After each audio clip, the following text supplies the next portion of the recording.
ओम श्री परमात्मने नमः। ओम वासुदेवाय नमः। ओम व्यासदेवाय नमः। ओम जगन्नाथदासाय नमः। हे माँ सरस्वती तमें कंठरे बस, माँ कंठरे बस। अतिबड़ी जगन्नाथ दास रचित श्रीमद्भागवत महापुराण दशम स्कंध द्वारका लीलार 63तम अध्याय बा 63तम अध्याय आज आम श्रवण करवा। यही अध्याय श्रीकृष्ण अष्टपट महिषी को सहित विवाह कथा एठरे आलोचना करा जाइछि एवं भौमासुर बा नरकासुर बद्ध कथा मध्य एठारे उल्लेख करा जाइछि। तो आसंतु वर्तमान यही अध्यायर वर्तमान पद्यांतर विभाग शुणा एवं यापर यार व्याख्या शुणा। 63तम अध्याय पूर्व अध्याय शेष कथा 63 अध्यायर व्यवस्था। श्री शुक उवाच संतोषे शुक मुनि कहे शुणप ऋक्ष कुरुराये अवंती पुरे बेनि भाई बिंदानु बिंद नाम बही दुर्योध नर से विश्वास प्रजापालंती निज देश मित्र भी दाजे कन्यासार बहिणी थिला ताहांकर नवम स्कंधे मोहितोते कहिची वंशानुचरिते सुरजा दब कूले जात थिला ता पांच जे दुहित पांच दुहिता मध्य सार राजाधी देवी नाम जार तारकु मारी अनुपम सुंदरी मित्र बिंदा नाम ताहार स्वयंवर काले मिलिले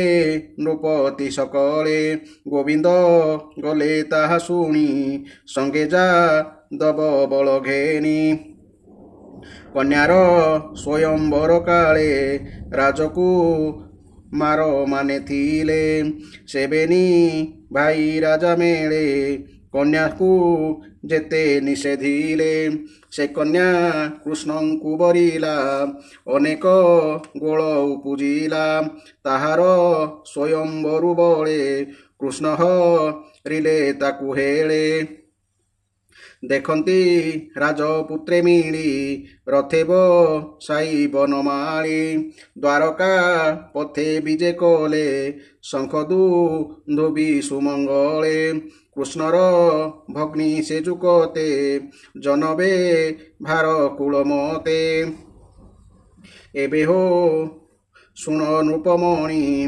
जेमंते कले चक्रपाणी कौशल राज्ये नरनाथ धार्मिक राजा नग्रजित तारकु मारी सत्यानाम रूपेशु दरी अनुपम नृपति तार स्वयंवरे नियम कला गुरुतरे सप्तभ्रू सभ पुरे थोई बोले सा रथी मुख चाही घोषणा चौदिगे दिय एमंते वाक्य मोर कह एसा तो वृष एक तुले बंधन करी बजे बले ए कन्या होइब ताहार सत्यवचन ए मोहर एमंत शुणी तार पुरे मिलिले नृपति कुमारे शपथ षंढ मुख चाही समीपे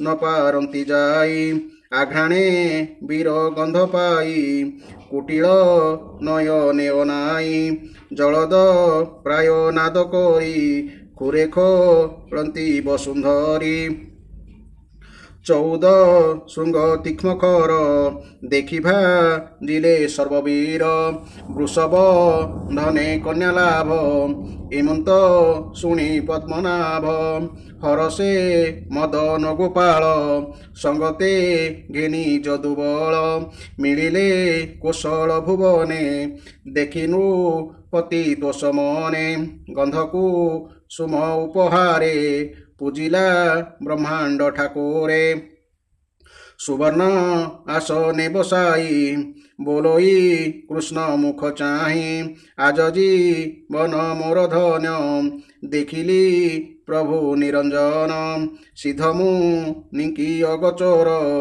अशेष ब्रह्मांड ठाकुर सृष्टि पालन संहारण तु आदि परम कारण परम संतोष होइला एमंत स्तुति सेहु कला एमंते कृष्ण को पूजिला दुहिता तार पछे थिला राजकु मारी कृष्ण चाहि आनंद चिते विचारई पूर्वे मो थर तप जेबे साधिला अछि शुद्ध भावे अग्निदे बता होई तोष सफल करिबे मो आस जे हरि पाद पद्म धूली ब्रह्माशंकर शिरे बोली बासव आदि देवताए नमंती जार पद्म पाए स्वकृत सेतु रक्षा पाई लीलाए नाना रूप बही अधर्म नासी धर्म स्थापी निर्मल सूक्ष्म शून्य व्यापी से हरि केउ पुण्य फले दोष इबे सुमंगले अशेष ब्रह्मांडर गति से हरि मोर हेउपति एमंत शुद्ध भाव बही कन्या जे मने विचारई राजा बो लई कृष्ण चाहि अति विनय भाव बही भोनाथ जगत ईश्वर अनादि धर्म निराकार जगत आत्मानाथ तू ही जगत मय पुण्य देही जगत मोहनत रूप स्वभावे मुहि जे अळप भोनाथ शरण सदर किंपाओ इलु मोर घर राजा बचन शुणी हसी बोलती प्रभु ब्रह्मराशि आनंदे बसीण आसने जलद गंभीर वचने सुणरा जन चूड़ामणि क्षत्रिय जन धर्मवाणी भिक्षाग्र हणे निंदा पाई उभय लोके सुख नाही तथापि तोर भाव बही कन्यामा गिबा आसे मुहि मिलिली तोहर भुवने विदित एहा सर्वजने आंभर कुल धर्म एहि विभान करु धन देई कृष्ण वचन राजा शुणी बोलोई हृदय परिमाणी भोनाथ शुण दामोदर कन्याऊ चिते तुम्भे बर सकल गुण तुम्भ तहि जाओगे कमला बसई ए जदु वंशे तु ईश्वर गोविंद शुण मौतर राजांक बल जानिबारे सत्यमु कली स्वयंवरे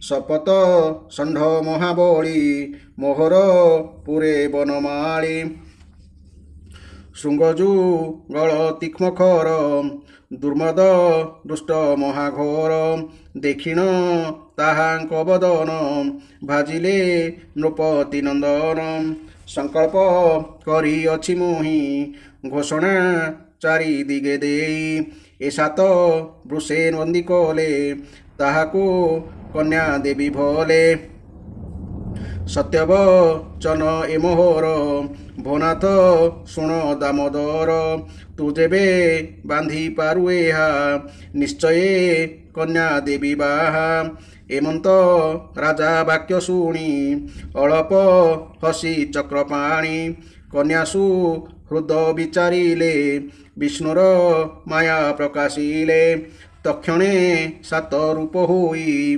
मायारे न देखिले केही माया गो बिंद सात रूप कन्या को देखांती स्वरूप जने दे खंती चर्म डोळे कृष्ण बांधिले एका बेळे दाउणी बांधी सात षण्ढे कृष्ण भी जये राजदांडे एकद उड़ी सात कंधे गोविंद बांधिले आनंदे କାଷ୍ଟପି ତୁଳି ବାନ୍ଧି ହସ୍ତେ ବାଳକେ ଖେଳନ୍ତି ଯେମନ୍ତେ ଦେଖିହ ରସ ସର୍ବଜନ ଆନନ୍ଦ କୋଶଳ ରାଜନ ତକ୍ଷଣେ ମିଳି ସର୍ବଜନେ ଉତ୍ସବ ରାଜାର ଭୁବନେ ବେଦଉ କତ ଧର୍ମ ଘେନି ମଙ୍ଗଳେ ମିଳିଲେ କାମିନୀ ବରକ ନ୍ୟାଙ୍କୁ କରି ଶୋଭା ଆନନ୍ଦେ କରାଇଲେ ବିଭା ରାଜକା ମିନି ମିଳି ଧୀରେ ଅକ୍ଷତ ଦେଲେ କୃଷ୍ଣ ଶିରେ ଦୁହିତା ତୁଲ୍ୟ ବର ଦେଖି ନିର୍ମଳ କଲେ ଚର୍ମ ଆଖି ଗୀତମଙ୍ଗଳ ଶଙ୍ଖ ଭେରି ଅନେକ ବାଦ୍ୟ ନାଦ କରି ବିପ୍ରେୟା ଶୀଷ ଶିରେ ଦେଇ ଆନନ୍ଦେ କେ ପାରିବ କହି କୋଶଳ ପୁର ନର ନାରୀ ଅନେକ ଅଳଙ୍କାର ଭରି ଦିବ୍ୟବସନ ପୁଷ୍ପମାଳେ ବିବାହେ ମିଳିଲେ ସକଳେ କୋଶଳ ପତି ସୁବିବେକ ଅନେକ ଦେଲା ଯୌତୁକ 10,000 ଧନୁ ଦେଲା ଶୁଣହ ଅଭ୍ୟୁମନ୍ୟୁ ବଳା 300 ପରିବାରୀ ବିବିଧ ଅଳଙ୍କାରେ ଭରି ଦୁହିତା ହିତେ ନୃପମଣି କୃଷ୍ଣେଶ ମର୍ପି ଦେଲା ଆଣି 9,000 ମତ ହସ୍ତି କୃଷ୍ଣଙ୍କୁ ଦେଲା ସେ ନୃପତି ସୁବର୍ଣ୍ଣ ରତ 9 ଲକ୍ଷ ହରିଙ୍କି ଦେଲା ଯୌତୁକ ଆନନ୍ଦ ମନେ ନରପତି ତୁରଙ୍ଗ ଦେଲା 9 କୋଟି ପଦାତି 9 ପଦ୍ମ ଦେଇ ବରକ ନ୍ୟାଙ୍କୁ ରଥେ ଥୋଇ ସଙ୍ଗତେ ନିଜ ବଳ ଘେନି ବଜାଇ ବୀର ତୁର ଧ୍ୱନି ଆନନ୍ଦେ ଅଶ୍ରୁ ଜଳ ବହି ପଛେକେ ତେହେଁ ଦୂର ଯାଇ କୃଷ୍ଣଙ୍କୁ ମାଗି ଅନୁଯାନ ମିଳିଲା ଆପଣା ଭୁବନ ଆନନ୍ଦେ ଦ୍ୱାରକାର ପଥେ ବିଜୟ କଲେ ଯଦୁନାଥେ ଅନେକ ନୃପତି କୁମରେ ଥିଲେ ଯେ କନ୍ୟା ସ୍ୱୟମ୍ବରେ 700 ଯୁଧେ ହାରି ଚିତେକ ନ୍ୟାକୁ ଥିଲେ ବରି କନ୍ୟାକୁ ବଳେ ନେବୁ ଆଜ କିଶକ ରିବେ ଯଦୁ ଭଜ ଏମନ୍ତେ ଭାଳି ଦୁଷ୍ଟ ବୀରେ ପଛେ ଧାଇଲେ ଅତି ଖରେ ଜଳଦ ପ୍ରାୟ ବାଣ ବିନ୍ଧି ବେଗେ ଯା ଦବ ବଳ ରୁନ୍ଧି ଅର୍ଜୁନ ଥିଲା କୃଷ୍ଣ ସଙ୍ଗେ ଦେଖି ଇଲା ଅତି ବେଗେ ଗାଣ୍ଡିବ ଧନୁ ଗୁଣ ଦେଇ ମନ୍ତ୍ରସୁ ମରି କୋପ ବହି ଅକ୍ଷୟ ତୁଣୁ ବାଣ ବିନ୍ଧି ଅନେକ ସୈନ୍ୟ ବଳ ଛେଦି ସରବ ରସେ ମହାଘୋର ଦେଖିବା ଗିଲେ ସର୍ବବୀର ଯୁଧେ ହାରିଲେ ରିପୁଜନେ କେଶରୀ ଆଗେ ମୃଗ ଜେନେ କନ୍ୟାସ ହିତେ ଭଗବାନ ମିଳିଲେ ଦ୍ୱାରକା ଭୁବନ ଯଦୁକୁ ମୁଦ ନିଶାକର ପୁରେ ମିଳିଲେ କନ୍ୟାବର ଲକ୍ଷ୍ମୀର ଅଂଶ ସତ୍ୟା ସଙ୍ଗେ କୃଷ୍ଣର ମିଳେ ନାନା ରଙ୍ଗେ ଅନାଦି ପ୍ରଭୁ ଯଦୁନାଥ ଦେବକୀ ଦେବୀ ଯାର ମାତ ଏବେ ହୋ ଶୁଣ ନରପତି କେକୟ ରାଣୀ ଶ୍ରୁତ କୀର୍ତ୍ତି ତାର ଦୁହିତା ଭଦ୍ରା ନାମ ରୂପେକ ମଳା ନୁହେଁ ସମ ପିତୃଭ ଗିନି ସୁତା ସେହି ଭ୍ରାତା ବି ଚାରେ କନ୍ୟା ଦେଇ ସକଳ ବନ୍ଧୁ ଜନ ମିଳି ବିବାହ କଲେ ବନମାଳି ମଦ୍ରାଧିପତିର ଦୁଲଣୀ ଲକ୍ଷ୍ମଣା ନାମେ ସୁଲକ୍ଷଣୀ ତାହାର ସ୍ୱୟଂବର କାଳେ କୃଷ୍ଣ ହରିରେ ତାକୁ ବଳେ ଦୁର୍ଗମ ଲାଖ ହେଳେ ବିନ୍ଧି ସମରେ ରିପୁ ବଳ ରୁନ୍ଧି ଦେବଙ୍କ ମଧ୍ୟୁ ସୁଧାରାଶି ଗରୁଡ଼ ଦେଶ ନେଗରାଶି ଏବେ ହୋ ଶୁଣ ନୃପମଣି ଦ୍ୱାରକା ପୁରେ ଚକ୍ରପାଣି ଷୋଳଶହସ୍ର ସତେ ନାରୀ ଆଣିଲେ ଘୋର ଯୁଦ୍ଧ କରି ମାଇଲେ ଅନେକ ଅସୁର ଦୃଷ୍ଟ ଦଳନ ଦାମୋଦର ସେ ହରି ପାଦେ ଅବିରତେ ସୁଜନେ ଚିନ୍ତ ଧ୍ୟାନ ମତେ ତୁଟିବ ଯୋଡ଼ ମୋହପାଶ କହି ଜଗନ୍ନାଥ ଦାସ ଇତି ଶ୍ରୀମଦ୍ଭାଗବତେ ମହାପୁରାଣେ ପରମହଂସ ସହିତାୟାଂ ଦଶମ ସ୍କନ୍ଧେ ଶ୍ରୀକୃଷ୍ଣ ଅଷ୍ଟମହିଷୀ ବିବାହ ନାମ 63ତମ ଅଧ୍ୟାୟ। ବର୍ତ୍ତମାନ ଆସନ୍ତୁ ଏହି ଅଧ୍ୟାୟର ଆମେ ବ୍ୟାଖ୍ୟା ଶୁଣିବା। ଶ୍ରୀ ଶୁକଦେବ କହିଲେ, ବିନ୍ଦ ଓ ଅନୁବିନ୍ଦ ଥିଲେ ଅବନ୍ତୀ ଉଜ୍ଜୟିନୀ ଦେଶର ରାଜା। ସେମାନଙ୍କର ଭଉଣୀ ମିତ୍ରବିନ୍ଦା ସ୍ଥିର କଲେ ଯେ ସ୍ୱୟଂବରରେ ଭଗବାନ ଶ୍ରୀକୃଷ୍ଣଙ୍କୁ ହିଁ ନିଜର ପତି ରୂପେ ବାଛିବେ। କିନ୍ତୁ ବିନ୍ଦ ଓ ଅନୁବିନ୍ଦ ଥିଲେ ଦୁର୍ଯ୍ୟୋଧନଙ୍କର ଅଧୀନ ଓ ଅନୁଗାମୀ। ତେଣୁ ସେମାନେ ଭଉଣୀକୁ ତାହା କରାଇ ଦେଲେ ନାହିଁ। ହେ ପରୀକ୍ଷିତ, ମିତ୍ରବିନ୍ଦା ଥିଲେ ଶ୍ରୀକୃଷ୍ଣଙ୍କର ପିଉସୀ ରାଜାଧି ଦେବୀଙ୍କର କନ୍ୟା। ଶ୍ରୀକୃଷ୍ଣ ରାଜାମାନଙ୍କ ଉପସ୍ଥିତିରେ ସ୍ୱୟଂବର ସଭାରୁ ତାଙ୍କୁ ବଳପୂର୍ବକ ହରଣ କରି ନେଇଗଲେ, ଅଥଚ ରାଜାମାନେ ଜଳକାଙ୍କ ପରି ଚାହିଁ ରହିଲେ। ହେ ପରୀକ୍ଷିତ, ନଗ୍ନଜିତ ଥିଲେ କୋଶଳ ଦେଶର ରାଜା। ସେ ଜଣେ ଅତ୍ୟନ୍ତ ଧାର୍ମିକ ବ୍ୟକ୍ତି ଥିଲେ। ତାଙ୍କର ପରମ ସୁନ୍ଦରୀ କନ୍ୟାର ନାମ ଥିଲା ସତ୍ୟା। ନଗ୍ନଜିତଙ୍କର ଝିଅ ହୋଇଥିବାରୁ ତାଙ୍କର ଅନ୍ୟ ନାମ ଥିଲା ନାଗ୍ନଜିତି। ହେ ପରୀକ୍ଷିତ, କୋଶଳ ରାଜ ନଗ୍ନଜିତଙ୍କର ପ୍ରତିଜ୍ଞା ଥିଲା ଯେ ଯେଉଁ ବୀର ତାଙ୍କର 7ଟି ଦୁର୍ଦ୍ଧନ୍ତ ଷଣ୍ଢକୁ ବାନ୍ଧି ଦେଇପାରିବ ସେ ହିଁ ତାଙ୍କ କନ୍ୟାକୁ ବିବାହ କରିବ। କିନ୍ତୁ କୌଣସି ରାଜା ତାହା କରିବାରେ ସଫଳ ହୋଇପାରୁନଥାନ୍ତି, କାରଣ ସେହି ଷଣ୍ଢମାନଙ୍କର ବଡ଼ ବଡ଼ ମୁନିଆ ମୁନିଆ ଶିଙ୍ଗ ଥିଲା ଏବଂ ସେମାନେ କୌଣସି ବୀର ପୁରୁଷଙ୍କ ଗନ୍ଧ ମଧ୍ୟ ସହ୍ୟ କରିପାରୁନଥିଲେ। ଏହି ସମାଚାର ଶୁଣି ଭଗବାନ ଶ୍ରୀକୃଷ୍ଣ ଏକ ବିରାଟ ସୈନ୍ୟବାହିନୀ ଧରି ଯାଇ କୋଶଳପୁରୀରେ ବା ଅଯୋଧ୍ୟାରେ ପହଞ୍ଚିଗଲେ। କୋଶଳ ନରେଶ ମହାରାଜ ନଗ୍ନଜିତ ତାଙ୍କୁ ସ୍ୱାଗତ ସମ୍ବର୍ଦ୍ଧନା ଜଣାଇଲେ ଓ ଆସନ ଦେଇ ପୂଜା ସାମଗ୍ରୀରେ ସତ୍କାର କଲେ। ଭଗବାନ ମଧ୍ୟ ତାଙ୍କୁ ବହୁ ଅଭିନନ୍ଦନ ଜଣାଇଲେ। ରାଜା ନଗ୍ନଜିତଙ୍କ କନ୍ୟା ସତ୍ୟା ଦେଖିଲେ ଯେ ତାଙ୍କର ଚିର ଅଭିଳଷିତ ରମାରମଣ ଭଗବାନ ଶ୍ରୀକୃଷ୍ଣ ଆସିଛନ୍ତି। ତେଣୁ ସେ ମନେ ମନେ କାମନା କଲେ, ଯଦି ମୁଁ ବ୍ରତ ନିୟମ ଆଦି ପାଳନ କରି ଏହାକୁ ଚିନ୍ତନ କରିଥିବି, ତେବେ ଏ ହିଁ ମୋର ପତି ହୁଅନ୍ତୁ ଏବଂ ମୋର ବିଶୁଦ୍ଧ କାମନା ପୂର୍ଣ୍ଣ କରନ୍ତୁ।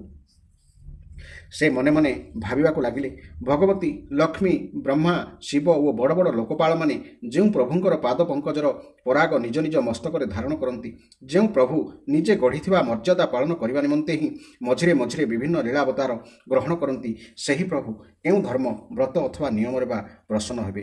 ସେ ତ କେବଳ କୃପା ପରବଶ ହୋଇ ପ୍ରସନ୍ନ ହୋଇଯାଆନ୍ତି। ହେ ପରୀକ୍ଷିତ, ରାଜା ନଗ୍ନଜିତ ଭଗବାନ ଶ୍ରୀକୃଷ୍ଣଙ୍କୁ ବିଧିପୂର୍ବକ ପୂଜାର୍ଚ୍ଚନା କରି ପ୍ରାର୍ଥନା କଲେ, ଜଗତର ଏକମାତ୍ର ସ୍ୱାମୀ ହେ ନାରାୟଣ, ଆପଣ ନିଜର ସ୍ୱରୂପଭୂତ ଆନନ୍ଦରେ ହିଁ ପରିପୂର୍ଣ୍ଣ ଏବଂ ମୁଁ ହେଉଛି ଜଣେ ତୁଚ୍ଛ ମନୁଷ୍ୟ। ମୁଁ ବା ଆପଣଙ୍କର କି ସେବା କରିପାରିବି? ଶ୍ରୀ ଶୁକଦେବ କହିଚାଲିଲେ, ହେ ପରୀକ୍ଷିତ, ରାଜା ନଗ୍ନଜିତଙ୍କର ପ୍ରଦତ୍ତ ଆସନ ପୂଜାଦି ଗ୍ରହଣ କରି ଭଗବାନ ଶ୍ରୀକୃଷ୍ଣ ଅତ୍ୟନ୍ତ ସନ୍ତୁଷ୍ଟ ହେଲେ। ସେ ମୃଦୁ ମୃଦୁ ହସି ମେଘ ସମାନ ଗମ୍ଭୀର କଣ୍ଠରେ କହିଲେ, ହେ ରାଜନ, ନିଜ ଧର୍ମରେ ଅଟଳ ରହିଥିବା କ୍ଷତ୍ରିୟଙ୍କ ପକ୍ଷେ କାହାରିକୁ କୌଣସି ପଦାର୍ଥ ମାଗିବା ଅନୁଚିତ।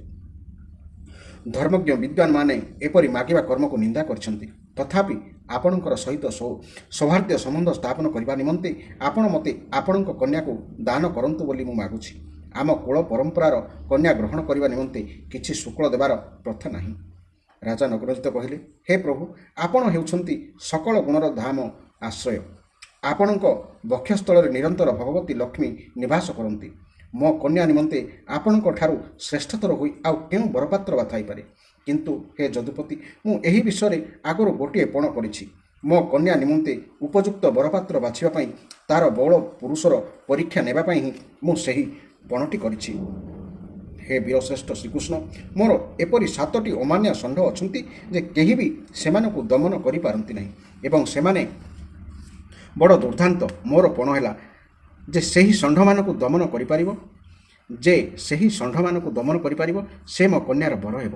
ଏପର୍ଯ୍ୟନ୍ତ କେହି ଏହା କରିପାରି ନାହାନ୍ତି। ସେମାନେ ବହୁ ରାଜକୁମାରଙ୍କୁ ଆକ୍ରମଣ କରି ଆହତ କରିଦେଇଛନ୍ତି ଏବଂ ସେମାନଙ୍କର ଉତ୍ସାହ ଭାଙ୍ଗି ଦେଇଛନ୍ତି।